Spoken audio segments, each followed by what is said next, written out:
on, guys? It's Joe from the Sea Cats Outdoors YouTube channel.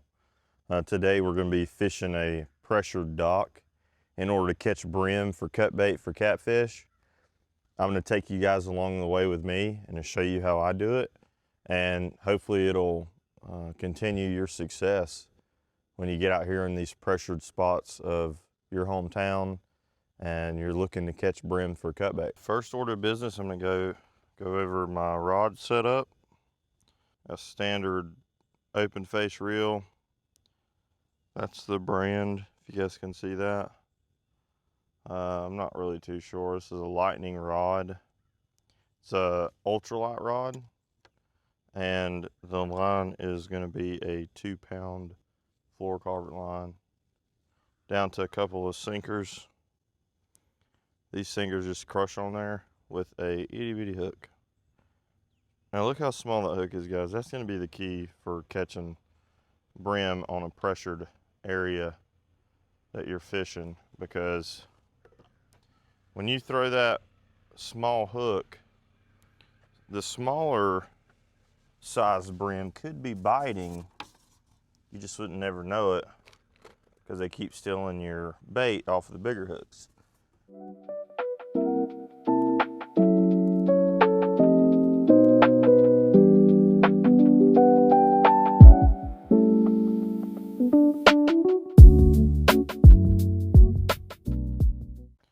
So also, guys, when I have a worm, what I like to do is I just like to pinch it in half, and I'll throw the rest back in my worm bucket here. And then I'll go ahead and put this on the hook. There's also a strategy to this.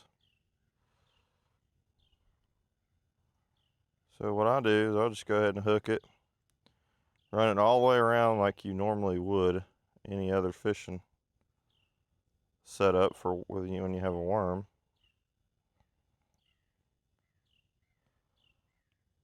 But once I get to a certain section where I can't do that anymore, I'm just going to go ahead and kick the worm to the side. Just like that. Leave the hook exposed and the worm hanging down off of it like that. That action seems to get a lot of fish fired up. So then what I do, instead of casting straight out like you're typically used to doing when you hit a dock, trying to get as far out there, when you're fishing for brim, what I want you to do is try to get under the dock, honestly. So what I'll do is I'll go ahead and toss it under the dock, and after I do that, I don't use a bobber or nothing. I just let it sink to the bottom. And once I let it sink to the bottom, I'll go ahead and I'll reel once, and then I'll get it and I'll just hold it. And I'll just hold it.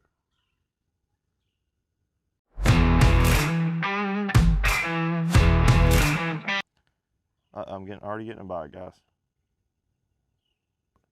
Just like a Carolina rig, you just want to let it sink, reel in a little bit, and then you want to leave it at that. And then just like that, guys, boom. So whenever you're looking at a fish like this, obviously there's not a whole lot of size to this fish, if you look at it. You know, but guys, sometimes, especially if you're running like a #1 size shiner hook, with this size of bait, it's going to be the best option you have. I got to show you guys, man. I've been here set up for like 5 minutes, maybe not even that, and I've already gotten the first fish. You know, the brim are going to hug structure. So once you guys figure out that the area, the fish are going to be there, they're going to hug the structure. You just got to be on that structure when they're there. And the perfect place for structure is around these docks. Thought we had one, but like I said, guys, if you got to reel it in and reel it back out so the Fish ain't taking your bait, man, do that. That's what I do. We're gonna switch out our worm because obviously what we're doing right now is not really working too well. So we're gonna throw on another fresh worm. This time I'm gonna go about halfway through the worm, and I'm going to go around it, around the hook, and on the side. So something like this, so we got a little bit of action going from both sides. And hopefully what that gives us is more attention from fish. So toss it down there and reel it one time. Get it off the bottom. You sit here and you wait.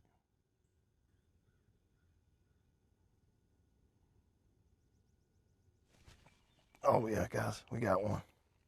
See, now look, this one here is absolutely, and we're gonna be trying something new with the YouTube stuff, man. So I did get a Mad Catz Legacy rod, and I've got a Hellcat Revenge rod,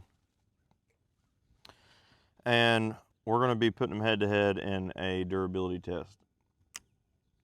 To me, they're both kind of similar, the way that they market and advertise. They look very similar.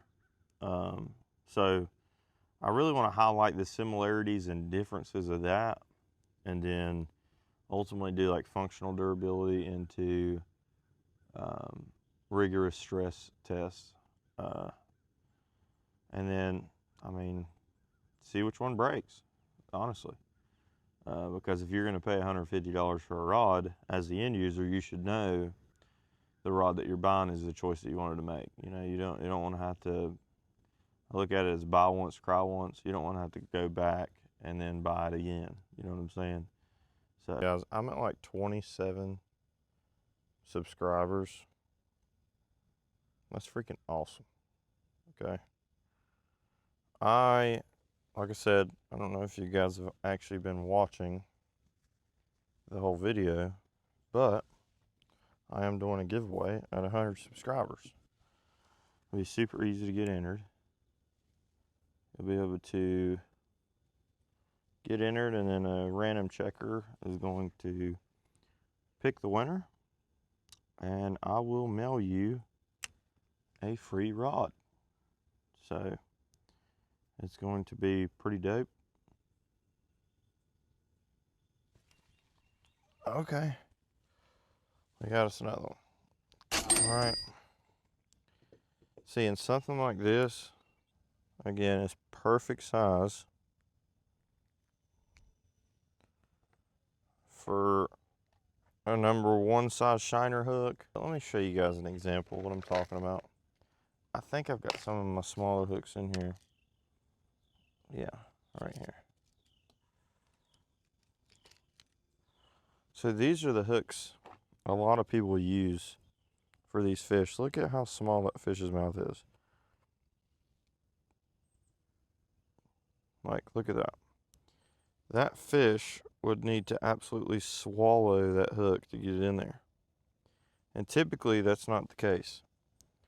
So this is a phenomenal size bait fish for catfish. However, it was caught on a little bitty tiny hook that can actually go in its mouth. Number 4 on the Bream counter. See, guys, I'm telling you, you're not going to get these kind of results in a pressured area unless you're using this kind of hook.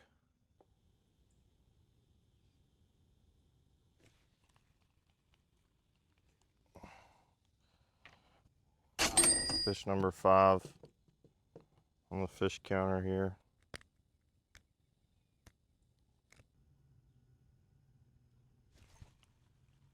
And we got another one. Fish number 6 on the fish counter.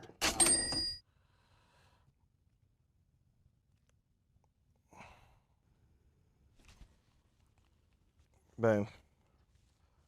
Another one, guys.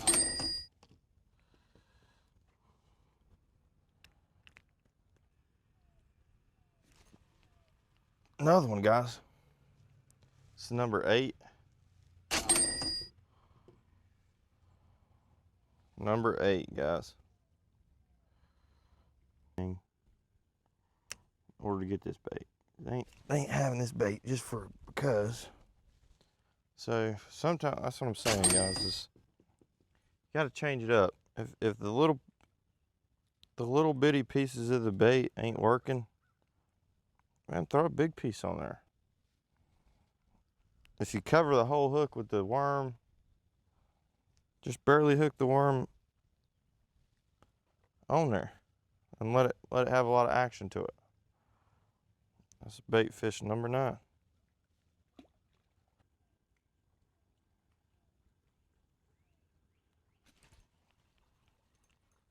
Now look at that joker, dude. I mean, that's a hoss. That is a good sized bait fish, and it took us a while to get that one. Piece of cut bait. Those small hooks that we use have no issues with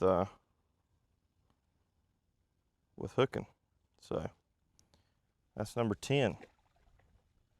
Number 10 was the biggest fish we've had today. Well, there you have it, guys. We fished for probably an hour, maybe a little bit after that, and we caught 10 brim. And we didn't catch 10 brim on a boat with all the resources that are available.